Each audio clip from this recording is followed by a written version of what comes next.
K U Janeesh കുമാറിന്റെ സ്ഥാനാർത്ഥിത്വം അത് ഔദ്യോഗികമായി പ്രഖ്യാപിച്ചു കഴിഞ്ഞു. ഇപ്പോൾ CPIM പ്രവർത്തകർ, LDF പ്രവർത്തകർ ഇപ്പോൾ കെ യു ജനീഷ് കുമാറിനോടൊപ്പം കോന്നിയിൽ റോഡ് ഷോ നടത്തുകയാണ്. റോഡ് ഷോയുടെ ഒരു പ്രതികരണം എങ്ങനെയുണ്ട് ജനങ്ങളുടെ? അല്ല, വലിയ ആവേശമല്ലേ, ആവേശം അലതല്ലുകയാണ്. കോന്നിക്കാർ വലിയ ആവേശത്തിലാണ്. കാരണം ഈ ഡെവലപ്മെന്റ് തുടരണം.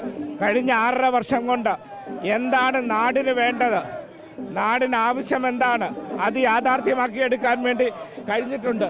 തീർച്ചയായും അതുകൊണ്ട് തന്നെ ആ വികസനം തുടരുന്നതിന് വേണ്ടി ഇടതുപക്ഷ ജനാധിപത്യ മുന്നണിയുടെ സ്ഥാനാർത്ഥിയെ വിജയിക്കണമെന്ന ഉറച്ച വിശ്വാസത്തിൽ പ്രവർത്തകരും ജനവും ആകെ വലിയ ആത്മവിശ്വാസത്തിലാണ്. ജനപങ്കാളിത്തം എങ്ങനെയുണ്ട്? തീർച്ചയായിട്ടും വളരെ പെട്ടെന്ന് തന്നെ പ്ലാൻ ചെയ്ത ഈ പരിപാടി വലിയ ആവേശത്തിലാണ്.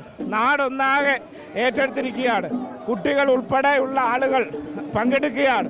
വലിയ ആവേശമാണ്.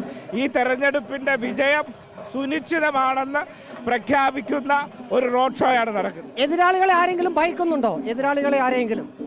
അല്ല, എതിരാളികൾ എന്ന് പറഞ്ഞാൽ UDF കാൻഡിഡേറ്റും BJP കാൻഡിഡേറ്റും അതൊക്കെ അവരുടെ പാർട്ടികൾ നിശ്ചയിക്കട്ടെ. അവരുടെ പാർട്ടികൾ സ്ഥാനാർത്ഥികളെ നിശ്ചയിക്കുക.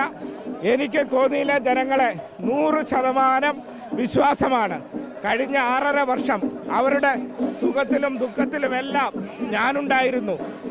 അവർ ആഗ്രഹിച്ച എല്ലാ വികസന പദ്ധതികളും യാഥാർത്ഥ്യമാക്കിയെടുക്കാൻ വേണ്ടി കഴിഞ്ഞിട്ടുണ്ട്.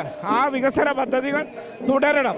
അത് തുടരുന്നതിന് വേണ്ടി ഈ നാട് എനിക്കൊപ്പം നിൽക്കും എന്ന കാര്യത്തിൽ, എൻ്റെ നാട് എനിക്കൊപ്പം നിൽക്കുമെന്ന കാര്യത്തിൽ എനിക്ക് ഒരു സംശയവുമില്ല. ആര് വന്നാലും ഇടതുപക്ഷ ജനാധിപത്യ മുന്നണിയുടെ അംഗമായിരിക്കും നിയമസഭയിലേക്ക് തെരഞ്ഞെടുപ്പാൻ പോകുന്നത്. എത്ര ഭൂരിപക്ഷം കിട്ടും? കഴിഞ്ഞ 2 തവണ ഉണ്ടായ ഭൂരിപക്ഷത്തിന്റെ ഇരട്ടിയിലധികം ഭൂരിപക്ഷം ഇത്തവണ ഉണ്ടാവും.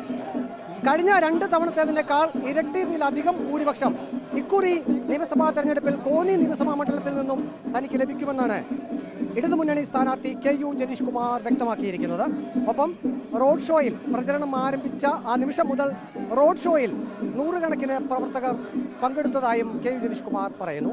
വീഡിയോ ജേർണലിസ്റ്റ് അജിക്കുടുമണ്ണൊപ്പം റിപ്പോർട്ടർ പ്രവീൺ പുരുഷോത്തമൻ, റിപ്പോർട്ടർ, പത്തനംതിട്ട.